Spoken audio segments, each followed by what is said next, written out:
Okay, in this segment, we're going to look at the common mistakes with designing the balanced scorecard.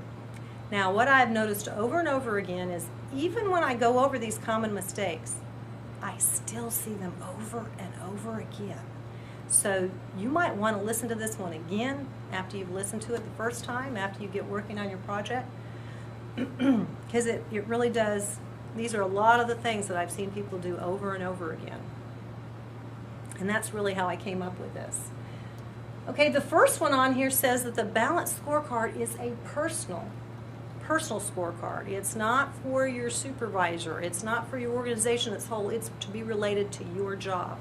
And yes, there is a way to relate it to your job. You just have to think about it and work on it. The second thing here is that measures need to be quantifiable. Whatever you've picked for your measure, you have to be able to figure out how to make that a quantifiable measure. Note, if you remember back to the Jane Doe example with the East Central Hospital, her target for learning and growth was the completion date. So it can be a completion date and the completion of it, but it needs to be something that can be quantified. It doesn't have to be dollars and cents.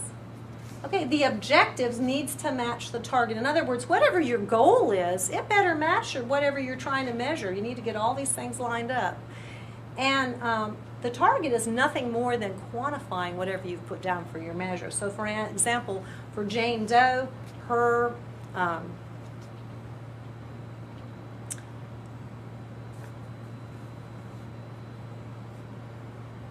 measure was the completion date. And her target was a very specific date. But they all need to be interrelated. Again, the target needs to be specific. Don't tell me you're going to reduce costs. You have to put a percentage in there or a dollar amount or something. You need to make the target specific. How are you going to know when you've reached that target if it's not specific? And then the next one down here says the financial perspective needs a financial measure. A lot of times I find that people put something in there, the financial, and it may be a great measure, but it's not measuring the financial perspective. And if it is a really good measure, if it is, there may be somewhere else it can go on your scorecard. But when you're doing the financial, when I say a financial measure, I mean it needs to be dollars and cents, or it could also be percentage. A percentage, we're going to reduce costs by a certain percentage, or we're going to increase revenues by a certain percentage. Okay, going on. More common mistakes, continued.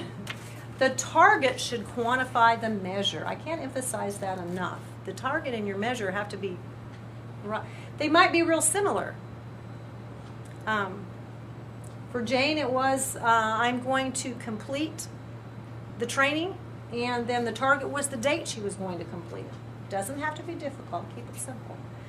Often I find that measures are misclassified, and if that is the case, I may say, that's a great measure, but that's really a customer measure, or that's really an internal business process. And sometimes those are very interrelated, because the truth is if you don't have good internal business processes going on, your customers are not going to be happy. You're not going to be satisfying them. They're not going to be getting the information they need, or you're not going to have on-time deliveries, or whatever it is you're doing. So the internal business processes have to be right for customers to be happy. And that's certainly a good example of how things are interrelated. Internal business processes aren't right. Customers aren't happy. When customers aren't happy, the business is going to suffer. You're going to lose business in the long term. And there you have your financial measure, which is lagging. Okay, sometimes measures can be classified in more than one perspective. Sometimes you may argue with me, this could really be this measure, and I think there can be some degree of latitude between customer and internal business process. And then number 9 here says, don't make high goals or aggressive goals without giving me some of the how-tos. And for Jane Doe, she just didn't state that she wanted to reduce training costs by 40%. she gave me the reason how they were going to do that. They were going to use e-learning modules, and they were going to reduce training costs by reducing those travel costs also that were related to training. So tell me how you're going to do it. Don't just say, oh, we're going to increase revenues 20%, and how are we going to do that? Well, we're going to measure that on the financial statements. Well, what are you going to do? So just give a little bit of the how-tos of what you're going to do to make that change, or what your plan is.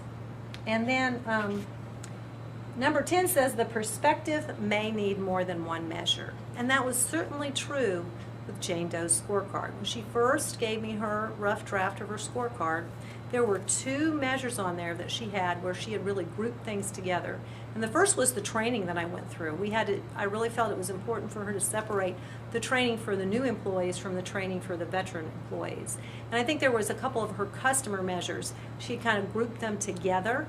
Don't be afraid to separate. I know the project says you just need to have one, but if it makes sense to separate them, sometimes it's not that hard.